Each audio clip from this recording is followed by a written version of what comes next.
Thankfully, it didn't take William long to get some clothes on, and before I knew it, we were out of the house and into his little red Corvette. No song reference here, easy as one would have been. He really did have a little red Corvette.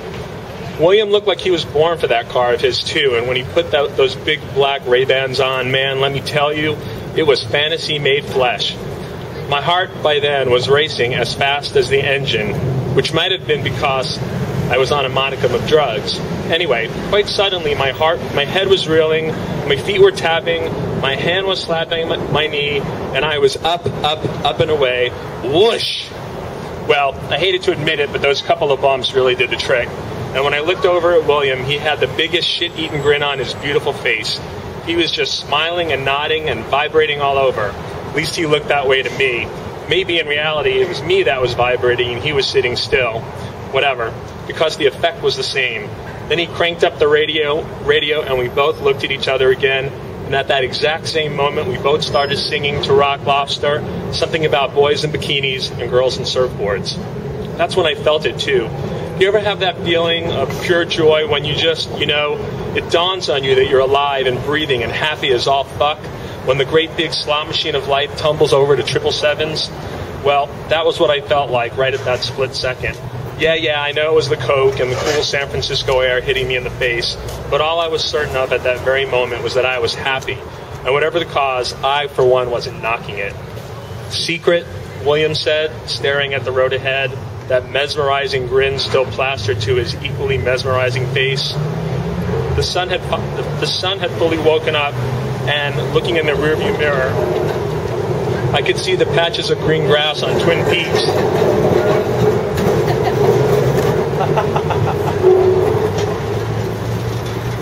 As the fog began rolling in over the hills, it was a perfect summer morning in the most beautiful city in America. Yes, William, I replied, now staring straight ahead, not wanting to miss a moment of the picturesque scenery. Plus, looking at William still made me a trifle bit nervous.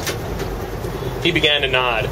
The way I see it, we have two choices. One, I can keep driving, and in about 5 minutes, we'll reach JoJo's, and you'll get out of the car and go into the restaurant where you'll serve hungover queens and tweaked out clubbers for the next 8 hours.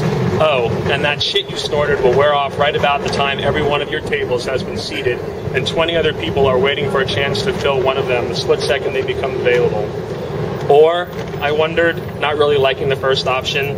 Or two, we can turn around right here and keep driving until we're far, far, far away from JoJo's and far, far, far away from the tweakers, geekers, slackers, hungover, fucked up, drugged out messes of humanity that you call customers, and be somewhere, and here he pointed hither to the north, somewhere where there are no people ordering coffee or asking for change for a $5.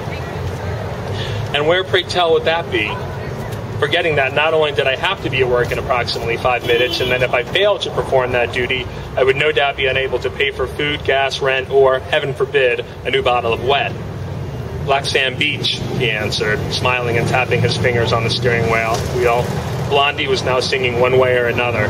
Somewhat prophetic, huh? You betcha. I really can't, William. You live high up in your ivory tower without fear of starvation and homelessness, but I need JoJo's to live, to eat, to sustain my eager existence.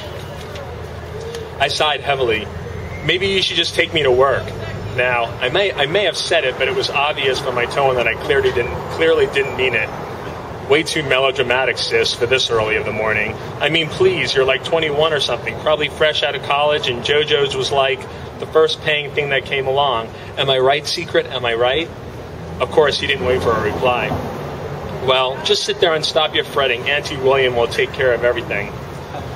Well, he was right about one thing. I did take the first thing that came along, and to tell you the truth, it wasn't all that hard to get that job. There had to be a million jobs like that, or better, in fact. So I sat there for the next couple of minutes as we drew ever nearer to the aforementioned dining nook, and I tried to convince myself that William was right. Fuck it, I soon relented, throwing my arms up as I motioned William forward, willing my brain not to think of the dire consequences.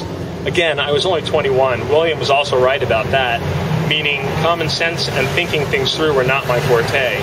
And if I'd waited one more minute, I probably would have changed my mind. I do like to eat, but I threw caution to the wind, and I chose the road less traveled.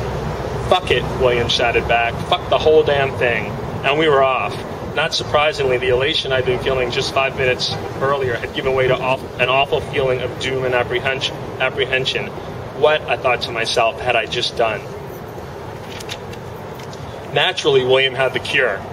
Oh, I see worry on that adorable face of yours, Secret.